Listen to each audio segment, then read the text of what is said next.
It has been months since I've made a gaming month video. To be honest, I've been so busy the last couple of months that there really wasn't anything to report. However, this month I had some extra time on my hands and was able to play a few games. Most of the ones I played I already posted videos of, so this video is more of a recap. That being said, here are the games I played for April 2015. Baldur's Gate Dark Alliance.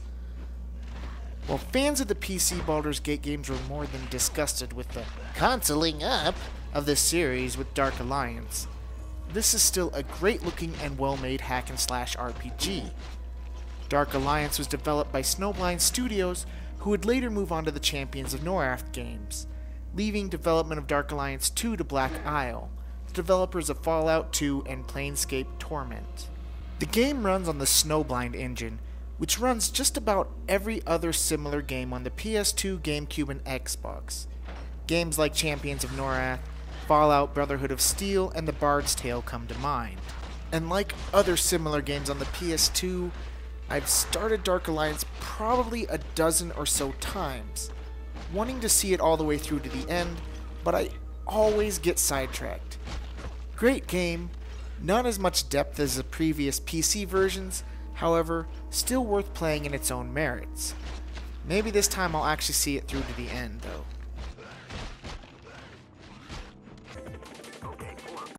City Crisis. City Crisis is an arcade-style, mission-based helicopter game that is definitely a throwback to games like Choplifter, minus the combat elements.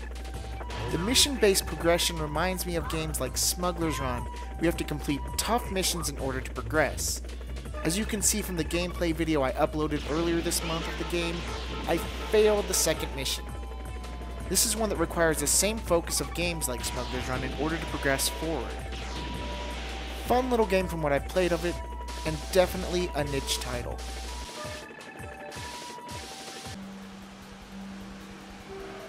Grand Prix Challenge. I did a review for this one this month, and I said pretty much all I could say about it in that video. A great looking, great playing F1 racing sim that simulation racing fans should look into. My sim racing skills are terrible, so I chose to review it instead of put up a poorly played video of the game. Wouldn't have done as much justice to it.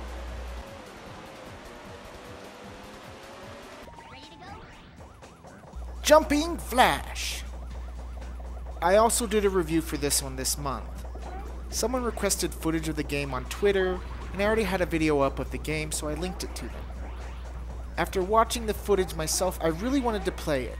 As I played it, I decided, hey, maybe I should review it. I've still yet to experience a game quite like Jumping Flash, even 20 years after this game released. Its uniqueness still sets it apart. First-person 3D platforming, and though it no longer affects me anymore, the literal feeling of falling in your gut. It's fun, it's short, it's easy, but it's one of a kind. Look into this one.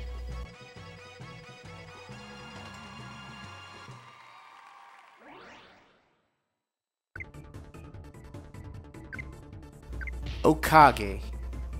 I posted a pretty long video of the opening gameplay of this game. What you have in Okage is by many means a pretty average RPG, if you were to judge it by its battle system.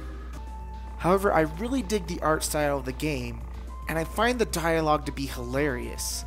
The evil King Stan, who, through some unfortunate events that unfold at the beginning of the adventure, takes over Eri, the lead character's shadow, and takes him on a quest to defeat the other evil kings who have popped up in the world to prove that Stan is the ultimate evil king. Despite its flaws, the humor is what makes Okage worth a look. The game doesn't take itself too seriously, and Stan is hilarious.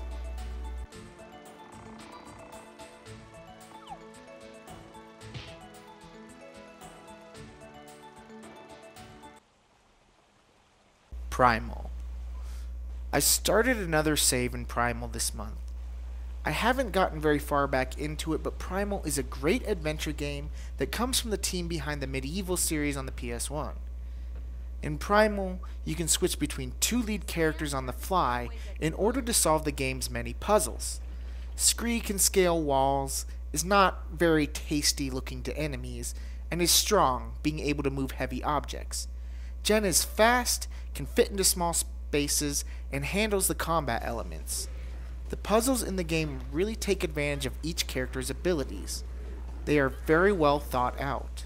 The combat is done pretty well, even if it pales in comparison to the exciting combat in games like God of War. Primal is more focused on the adventure side of things, but Jen does get more demon forms later in the game to aid her in combat. I said in my Tomb Raider review that after years of playing Tomb Raider, very few games have stumped me since. Primal is one of the very few. The puzzles can be pretty tough and sometimes obscure. I remember one puzzle in particular in the game that had such an easy solution, but I still had to look up online to see how to pass it. Just a hint, once Scree gets the rope, he always has the rope. Those who've played the game will understand this reference. Primal is still worth a look even if you aren't big on puzzle solving.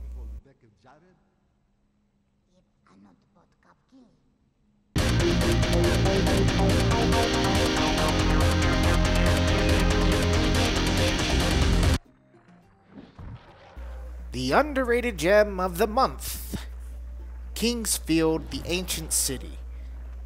With the popularity of Demon's Souls, many fans have decided to go back and experience other games developed by From Software.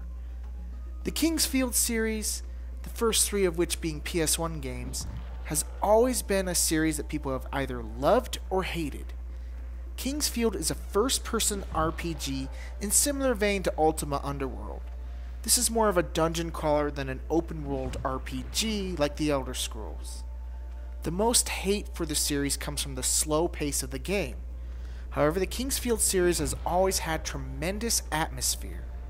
What makes the game slower paced, aside from a sort of sluggish frame rate, is the fact that you have to wait for your stamina gauge to fill up in between strikes, in order to take off as much as possible in your attacks. Think the system in Legend of Mana, and you sort of get the idea. The controls will take a bit of getting used to. The right analog stick only looks up and down. However, if you've played previous games in the series, or even From's own Eternal Ring, just having analog support for the game is a huge step. I haven't gotten super far into this one as of yet, but I love this series. Kingsfield the Ancient City is the fourth Kingsfield game, and the underrated gem of the month.